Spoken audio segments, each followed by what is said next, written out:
Howdy, lieutenants and economists. The most volatile, evil, disgusting things on the planet, humans. If you have a video request, you can always go to assholeconsulting.com. Yeah, I am gonna charge you, kids. And that is the importance of not fucking up. You are such an asshole!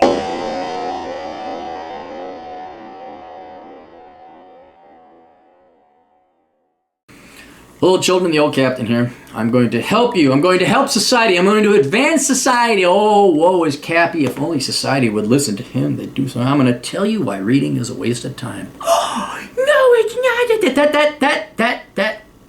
Curl up with your book. I'm going to curl up with the book.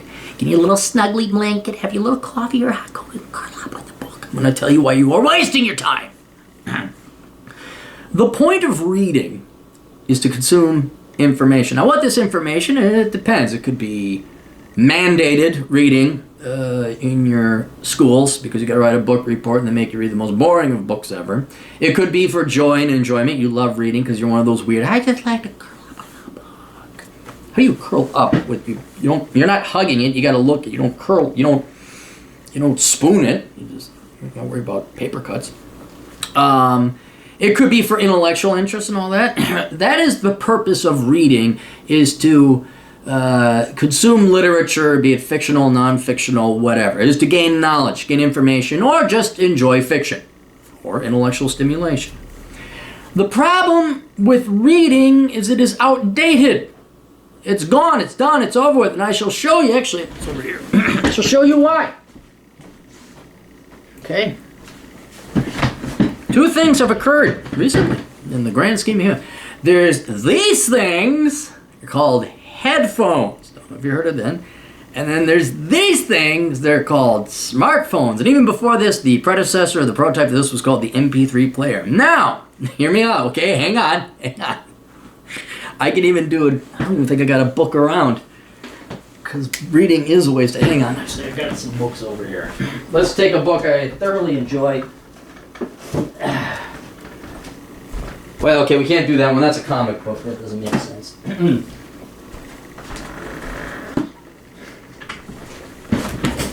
Saint Mud. Okay, look how thick that is. Do you see how many pages that is? That's like a lot of pages. This is how many pages? 400 pages. Now, for me to sit there and read that book, I'd have to sit, God, at the rate I read many hours. That would take me almost 10 hours probably to read through, maybe 12. That's 10 to 12 hours of my finite, precious life that is wasted there, sitting in one spot doing nothing. Now, that's because in the olden days, to consume that wisdom or knowledge or that material, I had to look at it, read the words, and then get into my brain.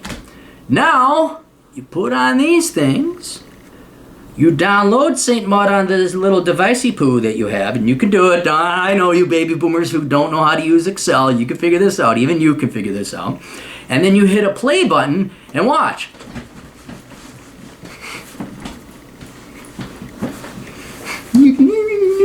I'm still getting it through hearing. I'm not consuming literature through my eyes. I'm consuming it through my ears. And if you notice, now that my eyes are free, I'm allowed to do other things because I'm not looking at a book, right? It frees up an entire sense, arguably your most important one, that allows you to do anything else you want. Now, this debate took place, I participate occasionally on a podcast called Legends of Tabletop. And John, very wise, very smart guy, he lives in, I think, the Phoenix area, somewhere in Arizona, where there's beautiful hiking. And we were talking about what hikes he's done that I have also done, because I also like hiking in Arizona. It is one of the greatest states for hiking. And so, yeah, man, I always like listening to podcasts and go for a hike. And I got yelled. He's like, why are you listening to a podcast? Don't you want to take in the environment and the nature and the sounds and the this and the that? I'm like, wait a minute. Look, one, I've hiked a zillion times. I know what the wind sounds like. I know what eagles in the when you go, wah, wah. I know that. I can hear a plane flying overhead. And you got to find out that you play the game. I hear it there. Where is it? Oh, I think there it is. All right. I've done it a million times before. I've also heard what hail sounds like, hitting you on the head. Doink, doink, doink, doink. Ow, ow, ow. I got enough nature. I know what it sounds like. I don't know what the latest thoughts of Stefan Molyneux are. I don't know what the latest interview by John Steele is. I don't know what philosophical discussion whatever group of people are having at that point in time.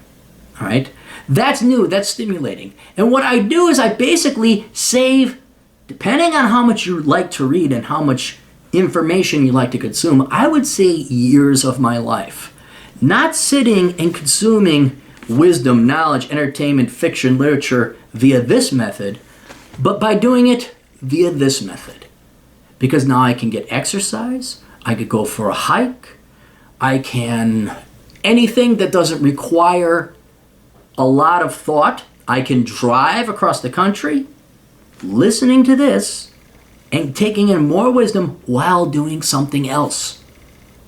The only argument for reading in the outdated, obsolete way of books is because you actually like to sit there and curl up with a book and do nothing else.